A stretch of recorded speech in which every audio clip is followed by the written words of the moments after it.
ये वीडियो महानतम भारतीय महाकाव्य वाल्मीकि रामायण का उपहास उड़ाने वाली फिल्म आदि पुरुष के लेखक एवं निर्देशक के इस मूवी की सफाई में दिए जा रहे इंटरव्यूज की सच्चाई सामने लाने और उनके विचारों को हेल्दी रूप से रोस्ट करने का एक विजुअल रूपांतरण है। हालांकि मूल इंटरव्यू के सार और भावना को बनाए रखने का हर संभव प्रयास किया गया है, फिर भी हो सकता है कि कुछ कड़वाहट, बुरे भले शब्दों और गालियों की व्याख्या इनके आचरण और ढीठपने की उपमा स्वरूप दी गई हो। वीडियो निर्माता इस बात का दावा नहीं करते कि इसमें जो गालियां इन्हें पड़ेंगी वो सचमुच इनके मुंह पे जाके लगेंगी। ये कार्य कुछ लोगों का नकली मुखौटा उतारने का है, जिसकी प्रेरणा इन्हीं के द्वारा दिए गए इंटरव्यू से ली गई है। इस वीडियो का एकमात्र उद्देश्य आदि पुरुष मूवी से आम जनमानस में धूमिल हुई रामायण, श्री राम और हनुमान जी की छवि को अपने गिलहरी प्रयास के द्वारा साफ करना है। हालांकि इस वीडियो के निर्माता किसी भी तरह से किसी भी व्यक्ति या व्यक्तियों, समुदायों, समाजों और उनकी संस्कृतियों, रीति रिवाजों, प्रथाओं और परंपराओं के विश्वासों, भावनाओं, विचारों और अनुभवों को नीचा दिखाने, अपमानित करने, बिगाड़ने या उपहास करने का इरादा नहीं रखते हैं। तेल तेरे बाप का, आग भी तेरे बाप की और जलेगी भी तेरे बाप की। इस सब क्या देखना पड़ रहा है? It is not an error. It is a very meticulous thought process that has gone into writing the dialogues for Bajrang Bali.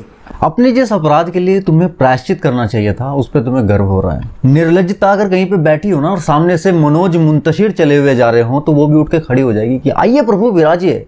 ये साहब टीवी चैनल्स की डिबेट में जाके, न्यूज चैनल्स पे जाके अपने द्वारा लिखे गए डायलॉग्स को डिफेंड कर रहे हैं। ये बताना चाह रहे हैं कि ये हमसे कोई गलती नहीं हुई, हमने डेलिबरेटली इस तरह के डायलॉग लिखे हैं यूथ को कनेक्ट करने के लिए।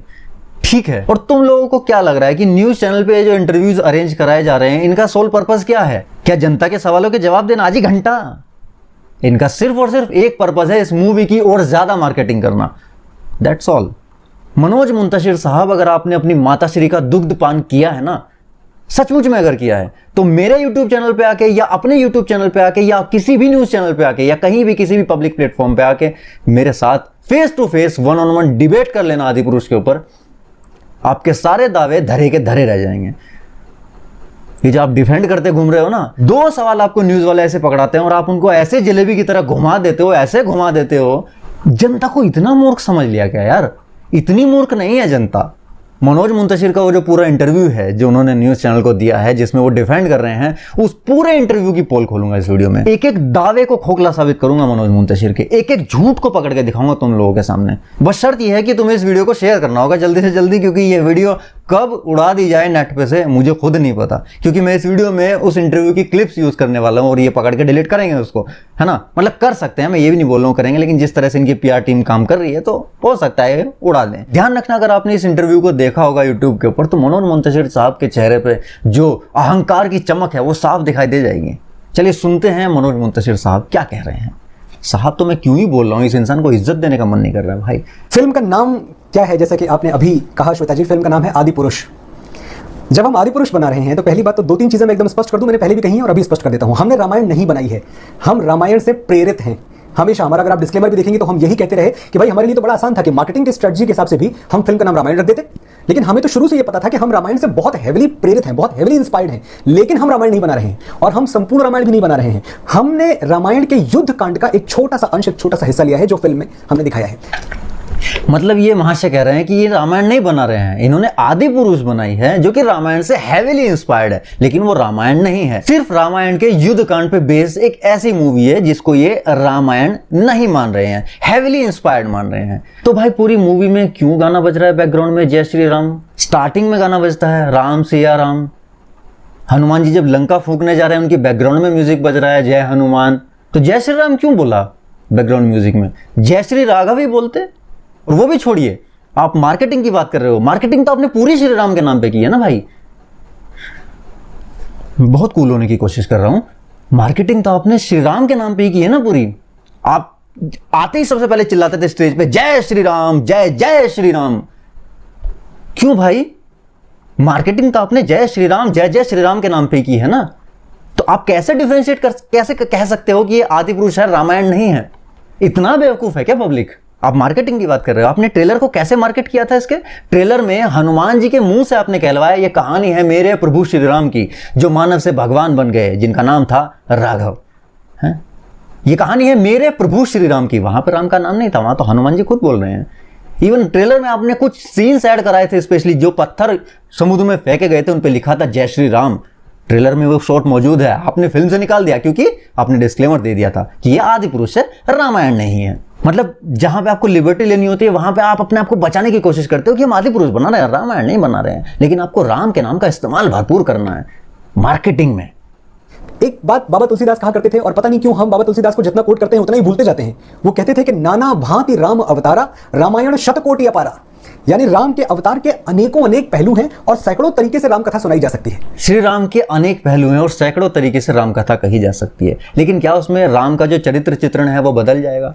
क्या राम की जो परिभाषा है मर्यादा पुरुषोत्तम की वो बदल जाएगी? क्या ये परिभाषा बदल जाएगी कि राम नारायण के अवतार हैं? क्या ये परिभाषा बदल जाएगी कि वो स्वयं परमात्मा है? क्या ये सारी परिभाषाएं बदल जाएंगी? भगवान राम महाविष्णु है। महाविष्णु से तीनों देवता उनका भजन करते हैं। ब्रह्मा विष्णु शिव तीनों देवता उनके राम जी के चरण की धूल का वंदन करते हैं। आदि पुरुष मूवी में ये दिखाया गया है कि रावण अपने चमगादड़ पे बैठ के सीता माता को श्री राम की आंखों के सामने से उठा के ले जाता है और श्री राम उसके पीछे भागते रह जाते हैं, कुछ उखाड़ नहीं पाते रावण का। ये लिबर्टी लोगे आप? ये कथा सुनाओगे अपनी आने वाली पीढ़ी को कि रावण राम की आंखों के सामने उनकी बीवी को उठा के लेके गया और वो कुछ उखाड़ नहीं पाए? ये चरित्र चित्रण किया है अपने श्री राम का। ये नाना भांति के जो अवतार हैं, नाना भांति के जो प्रकार है, नाना भांति के जो पहलू हैं राम के चरित्र चित्रण के, ये उनमें से आता है। ये कौन सी कहां पे लिखा है? वाल्मीकि रामायण में? कहां पे लिखा है बाबा तुलसीदास के रामायण में? कहां पे लिखा है कम रामायण में? कहां पे लिखा है ये अद्भुत रामायण में? किसी भी रामायण में मुझे बता दो कहां पे लिखा है ये कि श्री राम की आंखों के सामने से रावण सीता माता को हर ले गया था? जब पहली बार रामायण लिखी गई थी 7,500 वर्ष पहले, वैसे ऐसे भी साक्ष्य हैं कि ये मिलियन ईयर्स पहले लिखी गई थी, लेकिन अगर हम जो इतिहासकार हैं उनकी बात मान लें तो अगर 7,500 वर्ष पहले रामायण लिखी गई, जो संस्कृत में लिखी गई, संस्कृत में लिखी हुई रामायण को बाबा तुलसीदास ने अभी तकरीबन 400-450 साल पहले अवधि में क्यों लिखा? ये बात कभी किसी ने सोची? ऐसा तो है नहीं कि बाबा तुलसीदास अवधि के जानकार थे, संस्कृत के नहीं थे। He was the biggest Sanskrit scholar of his times. उनसे बढ़िया संस्कृत कौन जानता था? एक से एक ग्रंथ रच डाले उन्होंने संस्कृत में। For your kind information Manoj Muntashir ji, Baba Tulsidas के मोस्ट ऑफ द जो ग्रंथ हैं वो अवधि में है, संस्कृत में बहुत कम ग्रंथ हैं उनके। लेकिन जब राम की कथा कहने की बारी आई तो संस्कृत नहीं अवधि क्यों?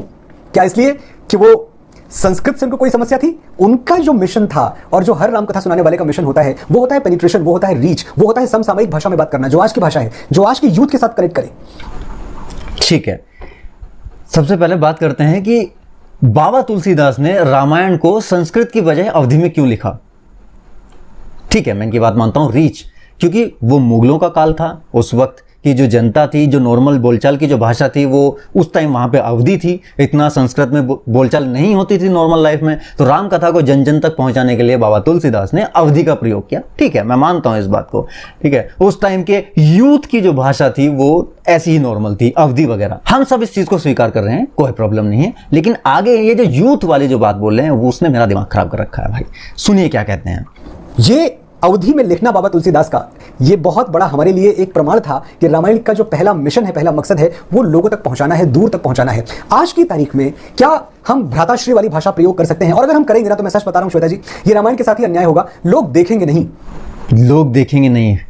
ये महामूढ़ व्यक्ति है, लिटरली बोल रहा हूं, महामूढ़ व्यक्ति है। रामानंद सागर की जो रामायण थी उसमें भ्राताश्री वाली ही लैंग्वेज यूज हुई थी। कोविड के काल में जब लॉकडाउन लगा था, इंद्रजीत और मेघनाथ का जो युद्ध हुआ था उसकी टीआरपी सबसे ज्यादा हाई गई थी। ठीक है, वहां पे भ्राताश्री भी चल रहा था, वहां पे पिताश्री भी चल रहा था। आज का जो यूथ है उसको तुमने इतना बेवकूफ समझ लिया है कि वो इतनी ये लैंग्वेज नहीं समझेगा, भ्राताश्री नहीं समझेगा वो कि भ्राताश्री का मतलब क्या होता है, भैया का मतलब क्या होता है। इतना बेवकूफ यूथ समझ लिया आपने आज का मनोज साहब। आज का यूथ अगर एनिमे भी देखता है तो ओरिजिनल फील लेने के लिए उसको जापानीज में देखता है, सबटाइटल्स के साथ इंग्लिश वाले, कि ओरिजिनल फील आए। जापानीज कितने लोग समझते हैं? नहीं समझते हैं, लेकिन मोस्टली लोग जो एनिमे देखते हैं वो जापानीज में देखते हैं, उसकी ओरिजिनल लैंग्वेज में देखते हैं, ताकि वो ओरिजिनल फील आए, एक्चुअल सेंस पता चले, एक्चुअल एसेंस उनको अंदर महसूस हो कि वो एनिमे कहना क्या चाह रहा है। जो यूथ एनिमे भी जापानीज में देखता है, आप उसको ये बता रहे हो कि वो भ्राताश्री नहीं समझेगा, क्योंकि भ्राताश्री तो कोई एलियन लैंग्वेज है। जादू आया था ओम ओम ओम ओम, है जादू भी ओम ओम ओम ओम बोल रहा था भाई। जो हमारे टिकट लेके जनता देखने जाती है, जो हमारे बच्चे हैं, जो हमारा यूथ है, वो यूथ जिस भाषा से कनेक्ट नहीं करता उस भाषा का सम्मान कर सकता है, लेकिन उस भाषा से जुड़ता नहीं है। तो जब हम कोलोकियल लैंग्वेज लिख रहे थे, हम जब सरल भाषा लिख रहे थे, जब ये सरल भाषा लिख रहे थे, सरल, तब ये चाह रहे थे कि यूथ के साथ कनेक्ट करें, क्योंकि यूथ जो है वो भ्राताश्री नहीं बोलेगा। ठीक है, ये यूथ की लैंग्वेज यूज करना चाहते थे। भाई यूथ तो आजकल गाली देता है, क्या बजरंगबली गाली देना चालू कर देंगे? अरे यूथ कुछ भी कर रहा है भाई, यूथ तो गड्ढे में जा रहा है, नशे पत्ते कर रहा है, ड्रग्स ले रहा है। क्या बजरंगबली ड्रग्स लेना चालू कर देंगे? क्या बजरंगबली के कैरेक्टर को आप डिग्रेड कर दोगे क्या यूथ के चक्कर में? और माफ करना मनोज साहब, आपके यहाँ का यूथ ऐसा होगा जिनको भ्राताश्री समझ नहीं आता होगा या ये छपरी लैंग्वेज समझ आती होगी। हमारे यहाँ का यूथ ऐसा नहीं है। हमारे यहाँ का यूथ भ्राताश्री भी समझता है, पिताश्री भी समझता है। कि बजरंग बली, जिनको हम बल बुद्धि और विद्या का देवता मानते हैं, बजरंग बली जिनके अंदर पर्वत जैसा बल है, बजरंग बली जिनके अंदर सैकड़ों अश्वों का वेग है, वही बजरंग बली बालक समान भी है। उनके अंदर बाल सुलभ जो उनका चरित्र है वो ऐसा है, वो मुस्कुराते हैं, वो हंसते हैं, वो श्री राम की तरह बात नहीं करते। बजरंग बली दार्शनिक बातें नहीं करते। इस मूढ़मती को कौन समझाए भाई? बजरंग बली श्री राम की तरह बातें नहीं करते, दार्शनिक बातें नहीं करते। भैया बजरंग बली के अंदर बालपन है ठीक है, लेकिन छपरीपन नहीं है यार। जब श्री राम हनुमान का मिलन हुआ था पहली बार पंपा सरोवर के पास, जो इन्होंने दिखाया है वहां पे, जब हनुमान जी अपना वेश बदल के गए थे साधु वेश में, ठीक है, तो वहां पे उनकी परीक्षा लेने के लिए, मतलब उनका जान पहचान पूछने के लिए लक्ष्मण जी ने उनसे कुछ सवाल जवाब किए थे। उस वार्तालाप में साधु वेश में हनुमान जी ने वेदों के सूक्तों को बताया था। उनकी भाषा इतनी क्लियर थी, इतनी मधुर थी कि उसको सुनने के बाद राम जी स्वयं ये बोलते हैं कि जिसकी भाषा पे इतनी अधिक पकड़ हो, जो इतने सुंदर और कोमल वचन बोलता हो, वो चारों वेदों का ज्ञाता ना हो, ऐसा हो ही नहीं सकता। ये राम जी के वर्ड्स थे। लेकिन आदि पुरुष में लक्ष्मण हनुमान जी की परीक्षा कैसे ले रहे हैं? एक महल को 14 मजदूरों ने 1 महीने में बनवाया, तो 5 मजदूर कितने महीने में बनाएंगे? क्या अंगणित बीजगणित का पाठ्यक्रम चल रहा है क्या? वहां कौन सी क्लास चल रही है उधर? ये तुम वेदों की भाषा है क्या? इस तरह से आईक्यू लेवल चेक कर रहे हो तुम? ये सरल है। ये ऐसे सरलता आप दिखाओगे यूथ को कि भाई बजरंग बली बहुत सरल लैंग्वेज का यूज कर रहे हैं। ये वार्तालाप, मतलब आपने एक सीन से ये एस्टैब्लिश कर दिया कि हनुमान जी 4 वेदों के ज्ञाता नहीं थे, बल्कि उनको अंगणित और बीजगणित बहुत अच्छे से आता था। बजरंग बली भगवान नहीं है, भक्त हैं। हमने उनको भगवान बनाया बाद में, क्योंकि उनकी भक्ति में वो पावर था। अरे महामूर्ख भाई, बजरंग बली भगवान नहीं है भाई, वो रुद्र के 11वें अवतार कहे जाते हैं। स्वयं शिवावतार हैं वो। आप ही के गुरु, जिनको आप बहुत ज्यादा मानते हो, राम भद्राचार्य जी, उन्होंने खुद कहा है कि हनुमान चालीसा की लाइनें चेंज करो, शंकर सुवन केसरी नंदन नहीं, शंकर स्वयं केसरी नंदन बोलना है। ठीक है, ये उनके शब्द हैं कि शंकर जी ही स्वयं केसरी नंदन है, शंकर जी खुद ही भगवान है, भगवान हनुमान है। और आप बोल रहे हो हनुमान जी भगवान नहीं है? आप अपने गुरु का अपमान कर रहे हो। आप राम भद्राचार्य जी की बात नहीं मान रहे हो। अद्भुत। आप सोचें, अगर आप आदरणीय श्री रामानंद सागर जी की रामायण देख लें, तो सागर साहब की रामायण में भी जब उनको पकड़ के लाया जाता है बजरंग बली को रावण के दरबार में, और रावण उनसे पूछता है कि भाई तुमने क्यों इतना विध्वंस मचा दिया, तो वो कहते हैं भूख लगी थी मुझे, मैं 100 योजन का समुद्र पार करके आया था, भूख लगी थी मुझे, फल दिखे मैंने खा लिए। तो यहां तो बहुत दार्शनिक बात भी कर सकते थे ना वो। क्या रामानंद सागर या जो भी लेखक थे रामायण के, क्या उनकी कलम में कोई कमी थी? क्या वो लिख नहीं सकते थे? महाराज, उनकी कलम में कोई कमी नहीं थी। एक्चुअल वाल्मीकि रामायण में लक्ष्मण जी के सामने उन्होंने वेदों के सुख गाए थे, वहां पे दार्शनिक बातें की थी, आपकी आदि पुरुष की तरह नहीं। लेकिन वहां पे उनका पर्पस कुछ और था। रावण के सामने ज्ञान बखाने की कोई जरूरत नहीं थी, क्योंकि उस टाइम तक रावण का ज्ञान खुद ही भ्रष्ट हो चुका था। ये बात हनुमान जी जानते थे। तुम्हारी तरह मूर्ख तो थे नहीं वो। उनको पता था कि रावण स्वयं चारों वेदों का ज्ञानी है, उसको क्या ही ज्ञान दे दोगे तुम। और वो वहां पे लंका के भेद पता लगाने आए थे, ऐसे ही नहीं पकड़ के लेके आया गया। उन्होंने मन में ठानी थी कि चलो इसके साथ पकड़ के चलते हैं, देखते हैं रावण कितने पानी में है। ठीक है, वहां पे कॉन्टेक्स्ट ये था। आप पूरा कॉन्टेक्स्ट नहीं बताओगे, अपनी ऐसे तोड़ मरोड़ के चीजों को पेश करोगे जैसे आप खुद ही कालिदास हो रखे हो। ये चॉइस है कि बजरंग बली ऐसे ही बात करेंगे, बजरंग बली बच्चों जैसी बात करेंगे। बजरंग बली बच्चों जैसी बात करेंगे, छपरियों जैसी बात नहीं करेंगे। चाचा, आप आज के यूथ को जब इस तरह के एग्जाम्पल दोगे कि बजरंग बली ऐसे बात कर रहे हैं, ठीक है, कपड़ा तेरे बाप का, तेल तेरे बाप का, जलेगी भी तेरे बाप की, सोचो वही यूथ, माना उन्होंने आज के पहले रामायण नहीं देखी या समझी जैसा कि ये लोग समझते हैं, हालांकि ऐसा है नहीं, लेकिन 1% मान लेते हैं एक बार के लिए कि हमारे यूथ को 10-12 साल के बच्चों को आज तक रामायण नहीं पता थी, राम का नाम नहीं पता था, तो आदि पुरुष देख के वो सीख रहे हैं कि रामायण क्या थी। तो भाई ये तो बहुत वाहियात चीज हो गई हमारी सोसाइटी के लिए। ये तो हम अपनी पूरी सोसाइटी को एटम बम पे बिठा दिया यार। हमारा कल का भविष्य है वो बच्चे 10-12 साल के, जो इस तरह के हनुमान जी की भाषा सीखेंगे। वो अपने पड़ोस में जाके, अपने पड़ोस के बच्चों को जाके उनके साथ क्या बिहेव करेंगे, वो अपने स्कूल में जाके, स्कूल में टीचर्स के साथ किस तरह की भाषा का प्रयोग करेंगे। भाई हनुमान जी जब इस तरह की भाषा का यूज कर सकते हैं तो बच्चे भी जाके कर सकते हैं ना फिर किसी के साथ भी, क्योंकि बालपन वाली भाषा है ये। तो फिर वो अपने टीचर को भी बोलेंगे कपड़ा तेरा बाप का तो जलेगी भी तेरे बाप की। यार कुछ तो सोच के बोलो यार, कुछ तो सोच के डिफेंड करो। मर्यादा पुरुषोत्तम भगवान श्री राम के संवाद भी आप सुन लीजिए। आपने ही जिक्र किया है, धंस जाए ये धरती या चटक जाए आकाश, न्याय के हाथों होके रहेगा अन्याय का सर्वनाश। ये अभी बातों को घुमाया जा रहा है, ठीक है। जो सवाल था, सवाल को छोड़ के अभी दूसरी चीज पे आ गए हैं, ठीक है। ये सवाल इनका था कि हनुमान जी के डायलॉग ऐसे क्यों है। ये बता रहे हैं कि हमने देखो हनुमान जी के डायलॉग में तो हगा है, लेकिन देखो हमने राम के डायलॉग कितने अच्छे लिखे हैं, ठीक है। ये कोई लॉजिक नहीं है, लेकिन इनको लग रहा है ये लॉजिक है। वो कहते हैं कि आज मेरे लिए मत लड़ना, उस दिन के लिए लड़ना जब आज से हजारों वर्षों बाद तुम्हारी कहानियां सुनाकर माएं बेटों को बड़ा करेंगी। आज मेरे लिए मत लड़ना, उस दिन के लिए लड़ना जब भारतवर्ष की किसी बेटी पर हाथ डालने से पहले दुराचारी तुम्हारा पौरुष याद करके थर्रा उठेगा। ये ट्रेलर में डाला था इन्होंने नेशनलिज्म को भुनाने के लिए, लोगों की धार्मिक और नेशनल वाली जो भावनाएं होती है ना, नेशनलिस्ट वाली कि मैं देशभक्त हूं, है ना, उन भावनाओं का इस्तेमाल करने के लिए, अपने पैसा कमाने के लिए कि भाई फ्राइडे सैटरडे संडे उस दिन तो पब्लिक टूट ही जाए किसी तरह से, इन्हें ओपनिंग बड़ी मिल जाए पहले दिन में। भारतवर्ष था उस टाइम, आर्यवर्त तो नाम नहीं दिया इन्होंने, भारतवर्ष। अरे मूर्ख इंसान, तुम ये अगर आज के पहले किसी ने इतिहास नहीं पढ़ा 10-12 साल के बच्चों ने, तो वो आदिपुरुष देख के क्या सीखेगा कि भारत रामायण काल में भारत हो गया था। तो तुम अभी तक तो जो तुम बोलते हो कि मुगलों का इतिहास पढ़ाया, गलत पढ़ाया, ये पढ़ाया, वो पढ़ाया, ठीक है, हम मानते हैं उस चीज को, हम भी एग्री करते हैं उस चीज से, लेकिन तुम खुद गलत इतिहास नहीं पढ़ा रहे हो। फिर तुम नहीं कैसे समझाओगे इन 10-12 साल के बच्चों को, नहीं भाई आदि पुरुष में देखो जो चीज हम दिखाना चाह रहे थे वो ये थी, वो सही थी, लेकिन ये चीज जो तुम समझ रहे हो गलत है ना। भारत नहीं था उस टाइम, लेकिन हमने ऐसे बता दिया कि भारत था, क्योंकि हमें मजा आ रहा था वो डायलॉग बुलवाने में। लॉजिक। और मां सीता देखिए निर्भीक हैं, उनकी आंखों में डर नाम मात्र का नहीं है। मां सीता रावण से आंखें मिला के कहती हैं कि तेरी लंका में अभी इतना सोना नहीं है रावण कि जानकी का प्रेम खरीद सके। अरे महाराज, लंका में सोना है कहां? लंका में सोना है कहां? खरीदेगा तो तब वो जब लंका में सोना होगा। काले सोने से क्या खरीदते हैं? सीता माता के डायलॉग ही सुन लो। We have made it simple because we have to understand one thing, if there are multiple characters in a film, all can not speak the same language, there has to be a kind of diversion, a kind of division. मतलब ये चचा बोल रहे हैं कि अगर film में 2 character हैं तो वो अलग अलग लैंग्वेज का तो यूज करेंगे ना, उनकी लैंग्वेज में कुछ तो डिफरेंशिएशन होना चाहिए ना। आदिपुरुष मूवी में एक प्रसंग आता है जब रावण सीता माता के पास अशोक वाटिका में जाता है, सीता माता की लैंग्वेज। अब ये मत पूछना कि कौन राघव, वरना मैं कहूंगी कि वही राघव जिसके एक दूत ने तेरी लंका फूंक डाली। जरा सोच, अगर वो खुद आ गए तो क्या होगा। सीता माता के डायलॉग किस प्रकार के हैं? वरना, तेरी, खुद, जरा। वहां पे रावण के डायलॉग सुनिए। मैं अपने अंगरक्षक वगैरह सब बाहर छोड़ आया हूं, लेकिन एक चीज है जो अभी भी मेरे पास है, जो मान नहीं रहा है, वो है मेरा हृदय। रावण किस शब्द का प्रयोग कर रहा है? हृदय।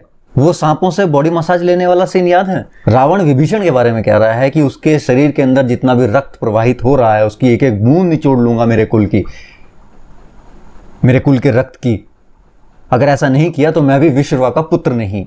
रावण की लैंग्वेज शुद्ध हिंदी। सीता माता के डायलॉग किस प्रकार के हैं? वरना, तेरी, खुद, जरा। ये डिफरेंशिएशन किया है आपने। रावण शुद्ध हिंदी बोल रहा है, लेकिन सीता माता उर्दू मिक्स हिंदी बोल रही है। ये डायलॉग्स फिल्म में नहीं है, ये मैं भी बना के बोल रहा हूं। जो चरित्र हैं उनकी भाषा चरित्र के हिसाब से ही हो। भाषा चरित्र के हिसाब से ही होगी जो चरित्र जैसा है। मतलब हनुमान जी जो हैं वो छपरी हैं इनके हिसाब से, ठीक है। ये मत बोलना कि वो हनुमान नहीं है, मैं घर में घुस का कूटूं। कंट्रोल। ये मत बोलना वो हनुमान जी नहीं है। इस वीडियो में स्टार्टिंग में इन्होंने एक बार डिस्क्लेमर दे दिया कि हमने जो बनाई है वो आदि पुरुष है, रामायण नहीं। लेकिन उसके बाद ये हमेशा श्री राम, सीता माता और हनुमान जी शब्द का ही यूज कर रहे हैं। इन्होंने बजरंग, राघव या जानकी यूज नहीं किया है। ध्यान रखना, मतलब इनको भी पता है कि तुमने रामायण की ही बेइज्जती की है। हमने कभी फिल्म को शुद्धता के पैमाने पर सेल नहीं किया। हमने आज तक नहीं बोला कि भाई हमने एक ऐसी फिल्म बनाई है जो प्रामाणिक तौर पे उसी भाषा का प्रयोग कर रही है जो भाषा वाल्मीकि ने लिखी थी। अगर हमें शुद्धता पे जाना था, अगर हमें प्योरिटी ऑफ लैंग्वेज पे जाना था, तो फिर मैं अपनी गलती मानता हूं। मुझे संस्कृत में लिखनी थी रामायण, और फिर तो मैं लिखता ही नहीं क्योंकि मुझे संस्कृत आती नहीं लिखनी। आप क्या बोल रहे हो यार कि मैं संस्कृत में लिखता फिर डायलॉग? क्यों शुद्ध हिंदी नाम की कोई चीज नहीं होती क्या? हिंदी नाम की कोई चीज नहीं होती क्या? अभी रावण के डायलॉग बताए ना मैंने तुम लोगों को। रावण हिंदी में बात कर रहा है, शुद्ध हिंदी में। हनुमान जी टपोरी वाली लैंग्वेज में बात कर रही है, सीता माता उर्दू में बात कर रही हैं। सीता माता, हनुमान जी वो भी तो हिंदी में बात कर सकते थे। संस्कृत में ही कूदना जरूरी है क्या? मतलब या तो आप उर्दू में बात करोगे या संस्कृत में बात करोगे। हिंदी नाम की तो कोई चीज होती नहीं है ना। हिंदी तो सरल होती नहीं है। लेकिन शुद्धता कभी मकसद नहीं था, मकसद था पेनिट्रेशन। हाँ, शुद्धता का भी मकसद था ही नहीं तुम लोगों का। तुम्हारा तो पेनिट्रेशन मतलब था। क्या पेनिट्रेट करने की कोशिश कर रहे हो? मुझे बोलते हुए तकलीफ हो रही है अंदर से, मुझे वेदना हो रही है, लेकिन बच्चे नहीं जानते हैं। 10-12 साल के बच्चे राम के बारे में बस इतना ही जानते हैं कि हाँ ठीक है, कहीं माँ बाप ने नाम ले लिया होगा, कहीं तस्वीर घर पे रखी होगी मंदिर में, उससे ज्यादा वो नहीं जानते। मनोज मुंतशिर शुक्ल साहब, आप किस दुनिया में रहते हो? आप शायद किसी और प्लेनेट पर रहते हो, आप शायद किसी अल्टरनेट यूनिवर्स की पृथ्वी पर रहते हो। भारत में तो एटलीस्ट आप नहीं रहते। आप कहीं अमेरिका में या जापान में, जर्मनी में कहीं भी रहते होंगे, क्योंकि भारत का बच्चा बच्चा श्री राम के बारे में जानता है। भारत के गांव गांव में हर साल रामलीला होती है। 10-10, 12-12 दिन का मेला लगता है, जहां पे बच्चे अपने ताऊ, चाचा, दादा, दादी के साथ मेला घूमने जाते हैं, जहां पे उनको 10 दिन तक श्री राम की कहानी सुनाई जाती है।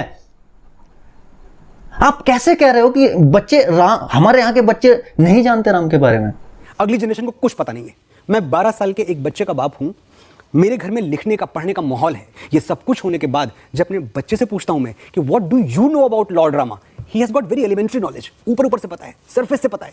मैं अगर उसको पकड़ के बिठा के भाई सुनो कहानी, वो मेरी कहानी नहीं सुनने वाला। वो आपकी गलती है अगर आपके घर के आसपास के या रिश्तेदारों के बच्चों को रामायण के बारे में नहीं पता है, श्री राम के बारे में नहीं पता है, आप उनको कभी रामलीला लेके नहीं गए हो, आप उनको कभी मेले में घुमाने के लिए नहीं लेके गए हो, वो आपकी गलती है, आपके बच्चों की गलती है। आप उस गलती का ठीकरा पूरे भारत के बच्चों के सर पर नहीं मर सकते ना, कि भारत के किसी बच्चे को रामलीला पता ही नहीं है। गांव गांव में रामलीला होती है हर साल चाचा, गांव गांव में। आप कैसे कह सकते हो राम का नाम नहीं जानते बच्चे? सब कुछ सध नहीं सकता है श्वेता जी। कबीर ने कहीं कहा है कि आप गाल भी फुलाएं और आप ठहाका भी लगाएं, हंसे, ये दोनों नहीं हो सकता। भैया गाल फुलाएं ठहाका लगाएं नहीं हो सकता, लेकिन गाल फुलाएं उस पर मुक्का मारे तो हो सकता है।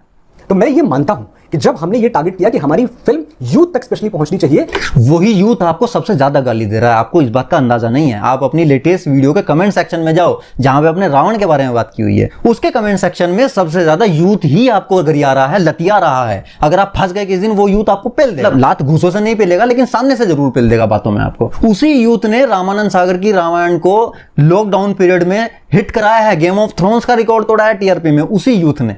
वही यूथ आपके आदि पुरुष को देखने के बाद मजाक के तौर पे आपके आदि पुरुष के मीम्स बना रहा है, रामानंद सागर की रामायण के डायलॉग उठा के, जहां पे रावण खुद बोल रहा है कि मैं लाख अहंकारी था, मुझ में लाख बुराइयां थी, लेकिन मैं छपरी नहीं था आपके रावण को देख के। ये यूथ ही कर रहा है, मीम यूथ ही बनाते हैं। वो हमारे बड़े बुजुर्ग जिन्होंने रामायण को एक खास तरह से देखा, पढ़ा, जाना, समझा है, कहीं ना कहीं हम उनकी धारणा से थोड़ा हटे होंगे, उनसे मैं हाथ जोड़ के क्षमा मांग रहा हूं, हाथ जोड़ के। मैं बड़ा बुजुर्ग नहीं हूं भाई, तुमने मेरी भावनाओं की मां बहन एक करी है, मेरे से मांगो माफी तुम पहले तो। लेकिन ये डेलिब्रेट था, ये गलती से नहीं हुआ है, ये एक ऐसी चीज है जो हमने कॉल ली है। अगर ये डेलिब्रेट था ना भाई, तो इसके लिए तुम्हें सजा होनी चाहिए, ठीक है? कोई ऐसी सजा जो गरुड़ पुराण में भी ना हो, क्योंकि गरुड़ पुराण के रचयिता ने भी सोचा नहीं होगा कि हमारी रामायण की इतनी बुरी दुर्दशा हो सकती है कलयुग में जाके, क्योंकि उनको पता था कि कलयुग में तुलसीदास जी तो होंगे जो रामायण को संस्कृत से अवधि में ट्रांसलेट कर देंगे और भक्तिपूर्ण भाव के साथ, लेकिन उनको ये नहीं पता था कि एक मनोज मुंतशिर शुक्ल साहब भी पैदा होंगे जो रामायण की ऐसी दुर्दशा करेंगे, नहीं तो वो अलग से कोई सजा लिख देते गरुड़ पुराण में इस चीज के लिए। अगर तुमने ये डेलिबरेटली किया है ना, तो इसके लिए तुम्हें भाई, मैं बोल नहीं सकता, ऐसी चीजें मेरे दिमाग में आ रही है, ऐसी ऐसी सजाएं मेरे दिमाग में आ रही है, तुम्हें वो सजा मिलनी चाहिए अगर तुमने ये डेलिबरेटली किया है तो। कितनी बार इस देश में ऐसी कोशिश होगी कि कोई फिल्म बने जो इतने बड़े स्केल पे, इतनी बड़ी माउंटिंग पे पहुंचाई जाए सनातन की कथा। ये होगा नहीं रोज, ये एक बार हुआ है। अबे इससे बड़े स्केल पे सनातन पहुंच चुका है, तुम्हारे आदि पुरुष के भरोसे नहीं बैठा है सनातन। जब जरूरत थी सनातन को जगह जगह पहुंचाने की, तो रामानंद सागर की रामायण ने वो काम कर चुका है बहुत पहले। लॉकडाउन के दौरान पूरी दुनिया को पता चल गया सनातन क्या चीज है, हालांकि उसकी भी जरूरत नहीं थी, लेकिन फिर भी जिस लहजे में तुम बोल रहे हो सिनेमेटिकली, वो पता लग चुका है। तुम्हारे आदि पुरुष के भरोसे सनातन नहीं है मेरी जान। हाँ, सनातन इतनी छोटी चीज नहीं है, सनातन में 2 करोड़ आदि पुरुष समा जाएंगे तुम्हारे जैसे। कुछ लोग हैं जिनको थिएटर में गूंजते हुए जय श्री राम के नारों से बहुत बहुत आपत्ति है, क्योंकि जय श्री राम गूंज रहा है, ये घबराए हुए लोग हैं, इनको डर लग रहा है। ये तो उस देश में कभी हुआ नहीं। हाँ, आदि पुरुष से पहले तो कभी जय श्री राम गूंजा ही नहीं है देश में, है ना। आदि पुरुष से पहले तो हिंदू सो रहे थे, उन्हें तो कुछ पता ही नहीं था कि श्री राम होते कौन है ना, जय श्री राम बोलना होता है। और तुम जय श्री राम की बात कर रहे हो, पूरी मूवी में एक भी बार जय श्री राम बोला है क्या? एक जगह बता दो जय श्री राम बोला है क्या? हनुमान जी के बारे में ये प्रसिद्ध है, इवन हमने जितने भी सिनेमेटिक रिप्रेजेंटेशन उनके देखे हैं, ये जितना भी उनके बारे में पढ़ा है, उनका कैरेक्टर हमेशा उनके रोम रोम में राम बसा हुआ है। वो जब भी कुछ काम करने वाले होते हैं तो शक्ति प्राप्त करने के लिए, कोई शक्ति ऐसा काम करने होते हैं जहां पे बहुत ज्यादा शक्ति की आवश्यकता होती है, वो शक्ति प्राप्त करने के लिए, अंदर से आत्मबल प्राप्त करने के लिए जय श्री राम का उद्घोष करते हैं, एक नारा लगाते हैं। इस पूरी मूवी में हनुमान जी के मुंह से जय श्री राम नहीं निकला है। आप बोल रहे हो थिएटर में जय श्री राम के नारे लग रहे हैं, आप क्या पढ़ा रहे हो यूथ को कि हनुमान जी जय श्री राम नहीं बोलते थे? इस पूरी मूवी में क्या उद्घोष लग रहा है? राघव जहां विजय वहां। जय श्री राम की बात कर रहे हैं, ये थिएटर में लग रहे हैं नारे। अभी थोड़े दिनों पहले तक इस देश में अपने आप को हिंदू कहना पाप समझा जाता था, अधर्म। मुझे तो सचमुच लगता था, मैं अपने बचपन की बात बताऊं, जब मैं बड़ा हो रहा था तो मुझे लगता था कि अगर मैंने कहीं कभी हिंदू बोल दिया अपने आप को, तो शायद मुझे जेल में ठूंस दिया जाए। ये क्या पाप?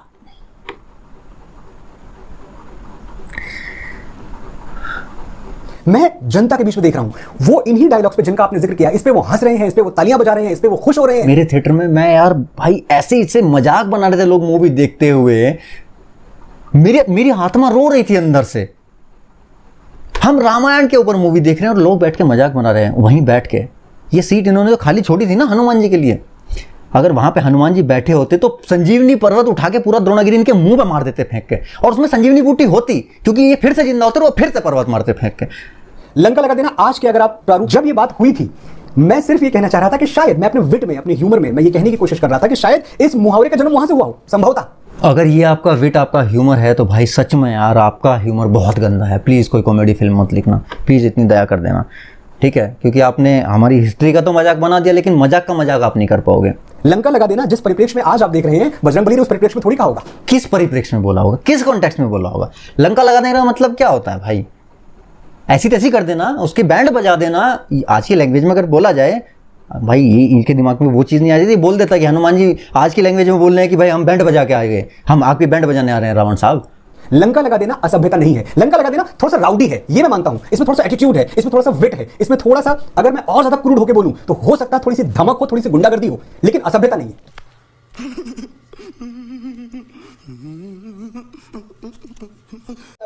थोड़ी सी गुंडागर्दी हो, हनुमान जी गुंडे हैं, ये इनके मुंह से निकला है भाई। मुझे इस बात का पे एतराज होता है कि जो भगवान बजरंगबली ने जो मेघनाथ से बोला कि भाई तेल तेरे बाप का, आग तेरे बाप की, कपड़ा तेरे बाप का, जलेगी भी तेरे बाप की, ये तो रावण के लिए बोल रहा है। रावण के लिए हमारे मन में कुछ अत्यधिक स्नेह नहीं जाग उठाया। अचानक मैं देख रहा हूं हमारे बाप दादा सब बेवकूफ थे, वो रावण का पुतला फूक रहे थे क्योंकि उनके पास व्हाट्सएप यूनिवर्सिटी की इनसाइट नहीं थी, इतना नॉलेज नहीं था उनके पास कि Ravan was a very very good man, Ravan was very humble, Ravan was very chivalrous. वो इतना शिवलरस था कि उसने मां जानकी को अशोक वाटिका में रखा, लेकिन उनकी मर्जी के बगैर उनको हाथ नहीं लगाया। बताइए, इतना सज्जन पुरुष।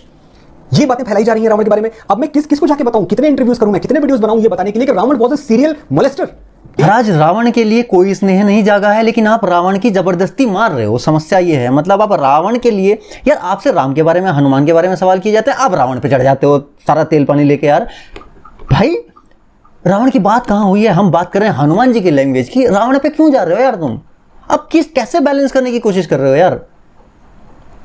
और चलो आपको लगता है कि रावण जो है वो नीरे दर्जे का बेवकूफ था, नहीं भाई, रावण 4 वेदों का ज्ञाता था। रावण इतना बड़ा महामूर्ख नहीं था जितना आप उसको बता रहे हो, ठीक है? रावण 4 वेदों का ज्ञाता था। मैं महिमा मंडन नहीं कर रहा हूं रावण की, लेकिन जो सच है मैं वो बता रहा हूं। रावण 4 वेदों का ज्ञाता था, वो शिव जी का उस टाइम का परम भक्त था। रावण के पास ज्ञान था, उसी ज्ञान का नाम से अहंकार हुआ था। अगर उसके पास ज्ञान नहीं होता तो फिर अहंकार किस चीज का होता उसके पास? उसने अपनी तपस्या से ब्रह्मा जी को प्रकट कर लिया, वरदान पाया था। उसने शिव जी को शिव तांडव स्तोत्र समर्पित करके चंद्रहास खड़ग प्राप्त की थी। रावण के अंदर ज्ञान का अहंकार हो गया था, मैं मानता हूं, उसमें बुराइयां थी वो, लेकिन ज्ञान पाने से पहले उसमें बुराइयां नहीं थी। ज्ञान जब हुआ, उसका अहंकार उसे हुआ, तब उसके अंदर बुराइयां आनी शुरू हुई, क्योंकि अहंकार पतन का सबसे बड़ा कारण है, जो कि आप खुद कर रहे हो। अभी गलती आपकी, आप गलती को एक्सेप्ट नहीं कर रहे हो, आप उस चीज को जस्टिफाई करने की कोशिश कर रहे हो। रामायण में जहां भी बजरंगबली आते हैं वहां ह्यूमर अपने आप आ जाता है, और शायद इसीलिए बच्चों से इतना कनेक्ट करती है। तुम्हारे अकॉर्डिंग तो 10-12 साल के बच्चों ने कभी आज से पहले रामायण देखी नहीं है, राम जी को जानते नहीं, तो फिर हनुमान जी को कैसे जानते होंगे? तो फिर वो बच्चों ने जब फिल्म नहीं देखी तो कनेक्ट कहां से कर लेंगे? वो बड़े बड़े अच्छे कथावाचक जिनको हम बड़े सम्मान की दृष्टि से देखते हैं, यही लाइन बोलते हैं कि तेल तेरे बाप का, कपड़ा तेरे बाप का, और जलेगी भी तेरे बाप की। ऐसा ही बोलते हैं। मैंने बोल दिया, फिल्म में आ गया, एक चरित्र ने बोल दिया। एक चरित्र ने नहीं बोल दिया, हनुमान जी के चरित्र ने बोल दिया। कथावाचक अपने अपने स्टाइल में 20 कथावाचक होते हैं, 20 तरह से कहानी सुनाते हैं, 20 तरह से रामकथा सुनाते हैं, ठीक है? सबका अपना अपना स्टाइल होता है, लेकिन जो चरित्र होता है उसके स्टाइल में कोई डिफ्रेंशिएट नहीं कर सकता। कोई थर्ड पर्सन उस बात को बोल रहा है कि उन्होंने वहां ऐसी चीजें बोली, लेकिन वो उनके मुंह से थोड़ी आ रही है वो चीज। ये कुमार विश्वास जी का डायलॉग है भाई। कुमार विश्वास जी कहीं पे व्याख्यान दे रहे थे, ठीक है? वो मैनेजमेंट समझा रहे थे, कुछ ऐसा समझा रहे थे, उसमें वहां पे उस कॉन्टेक्स्ट में वो चीज उन्होंने बोली थी वहां पे, ठीक है? कि हनुमान जी कितना अच्छा मैनेजमेंट करते हैं, है ना? कि कपड़ा तेरे बाप का, तेल तेरे बाप का, जलेगी तेरे बाप की। कहीं पे ये नहीं दिखाया गया, कहीं पे भी ना, कहीं पे लिखा है किसी भी वर्जन में रामायण के कि हनुमान जी खुद अपने मुंह से ये चीज बोलते हैं। किसी कैरेक्टर के मुंह से वो चीज बोलना और किसी कैरेक्टर के लिए वो चीज बोलना, दोनों कितना अलग होता है। आप फिल्में लिखते हो यार, मुझे तो डाउट है आप फिल्में लिखते हो, आपको वर्ल्ड बिल्डिंग का नहीं पता है क्या होती है, आपको ये नहीं पता कि कैरेक्टर्स की लैंग्वेजेस में कैसे डिफरेंशिएट करना है, आपको ये नहीं पता कि किस कैरेक्टर के मुंह से किस तरह के चरित्र चित्रण को दर्शाने वाले डायलॉग बुलवाने हैं, आप फिल्में लिखते हो। और मैं समझता हूं कि जितने मेरे सनातनी भाई बहन हैं जो मुझे देख रहे हैं, सुन रहे हैं, फिल्म अच्छी या बुरी आपको लग सकती है, इस पर कोई मेरा बल नहीं है, कोई जोर नहीं है, और मैं आपको किसी तरह से ये नहीं बताना चाहता कि भाई हमने तो बहुत अच्छी फिल्म बना दी है। दैट इज योर जजमेंट, आप जज करें अपने आप पे, लेकिन अफवाहों का शिकार ना बने। अरे रूमर्स तो तुम्हारे लोग फैला रहे हैं भाई कि मूवी अच्छी है, आम जनता को तो पता है मूवी में हक रखा है तुम लोगों ने। खुद जाओ, इन टिकट के पैसे लो, है ना? अगर मूवी बुरी निकली तो भी आके तुम गाली दे दोगे, फिर ये तुमको भी अफवाहों वाली भीड़ में शामिल कर देंगे कि भाई ये भी अफवाह फैला रहा है। इनको पैसा मिल जाएगा टिकट का, कोई प्रॉब्लम नहीं है। क्या स्ट्रेटेजी है, हाँ, मानना पड़ेगा। इस इंसान के दिमाग में ये चीज़ बैठ गई हो कि मैंने जो किया वो सही किया है। ये जो जनता जितनी भी गरिया रही है, ये पूरी जनता बेवकूफ़ है। भाई ऐसे इंसान का कुछ नहीं हो सकता। आप रामायण पे कहानियाँ बना रहे हो, आप रामायण पे मूवी बना रहे हो। रामायण का सबसे बड़ा जो संदेश है कि इंसान को अहंकार नहीं करना चाहिए। इंसान को जब अहंकार होता है तो वो रावण की दिशा में जाता है, पतन का शिकार होता है। ठीक है, आप खुद कितना अहंकारी हो रहे हो, बहुत बड़ी गलतफहमी में जी रहे हो साहब, बहुत बड़े डेल्यूजन में जी रहे हो आप। भ्रम है ये, माया ने आपका दिमाग पकड़ लिया है, माया ने आपका दिमाग पकड़ लिया है। यहाँ पे बात मूवी के डायलॉग्स की और मूवी की कॉन्टेक्स्ट की चल रही थी, जो भी इन्होंने मूवी में मजाक उड़ाया उसकी बात चल रही थी, और इनकी किसी बात का कोई सर पैर नहीं है, वो तुम्हें वीडियो में पता चल गया होगा। ठीक है, और अगर तुम लोगों में से किसी को लगता है इनकी बात का कोई सर पैर है, इन्होंने कोई लॉजिकल बात करी है, तो इनके पास तक ये वीडियो पहुंचाओ। ठीक है, और इनको बोलो कि मुझसे आके एक डिबेट करें। ठीक है, ऑनलाइन सबको दिखना चाहिए। अगर आपने, या तो आप डिबेट एक्सेप्ट करो, मेरा चैलेंज एक्सेप्ट, मैं चैलेंज दे रहा हूं आपको खुला, सबके सामने चैलेंज दे रहा हूं, या तो आप आके मुझसे डिबेट कर लो। ठीक है, या फिर माफी मांगो सबसे कि तुमने ये मूवी बनाई, अपनी गलती एक्सेप्ट करो, हाथ जोड़ के माफी मांगो, इस देश के हर हिंदू से माफी मांगो कि तुमने गलती की है, तुमसे गलती हुई है, माफी मांगो।